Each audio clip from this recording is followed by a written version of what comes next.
بسم اللہ الرحمن الرحیم۔ آج ہم ہماری کتاب اردو حصہ پنجم کے سبق نمبر 15 میں آئے ہوئے سوالات کے جوابات دیکھیں گے۔ کچی عید سچی عید، سوالات کے جوابات لکھیے۔ سوال نمبر 1، صابر کیوں رونے لگا تھا؟ جواب: صابر اس لیے رونے لگا تھا کیونکہ عید کے دن بھی اس کے پاس نہ نئے کپڑے تھے، نہ جوتے، اور نہ ہی جیب میں پیسے تھے۔ اس کے والد وفات پا چکے تھے اور اس کی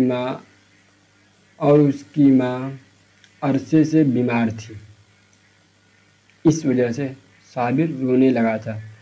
ہر ایک کے پاس نئے کپڑے، جوتے، پیسے، اس کے پاس کچھ بھی نہیں اور نہ کوئی اس کے پاس دینے والا تھا۔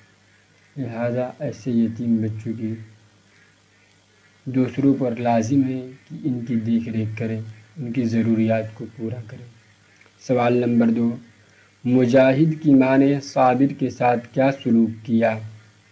جواب: مجاہد کی ماں نے صابر کو پہلے سویاں کھلائی، پھر اپنے کپڑوں کے صندوق سے ایک اچھا سا جوڑا نکال کر اسے دیا اور ساتھ میں 10 روپے کا نوٹ بھی دیا۔ سوال نمبر 3، صابر کیوں خوش ہو گیا؟ جواب: صابر خوش اس لیے ہو گیا کیونکہ اسے عید کے دن پہننے کے لیے نئے کپڑے اور جیب خرچ کے لیے پیسے مل گئے۔ سوال نمبر 4، مجاہد نے صابر کی ماں کی کس طرح مدد کی؟ سوال نمبر 4، مجاہد نے صابر کی ماں کی کس طرح مدد کی؟ جواب: مجاہد نے اپنی ماں کی دی ہوئی رقم خود خرچ کرنے کے بجائے صابر کی ماں کو دے دی تاکہ ان کی مدد ہو جائے۔ سوال نمبر 5، اس نظم سے ہمیں کیا سبق ملتا ہے؟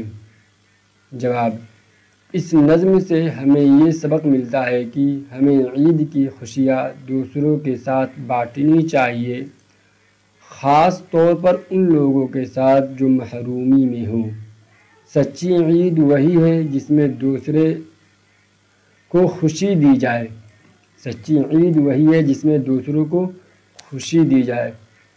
سبق نمبر 15 میں صرف سوالات و جوابات آئے تھے اور وہ پورا ہوا۔ آئندہ انشاءاللہ پھر دوسرے سبق کے ساتھ پھر ملاقات ہوگی۔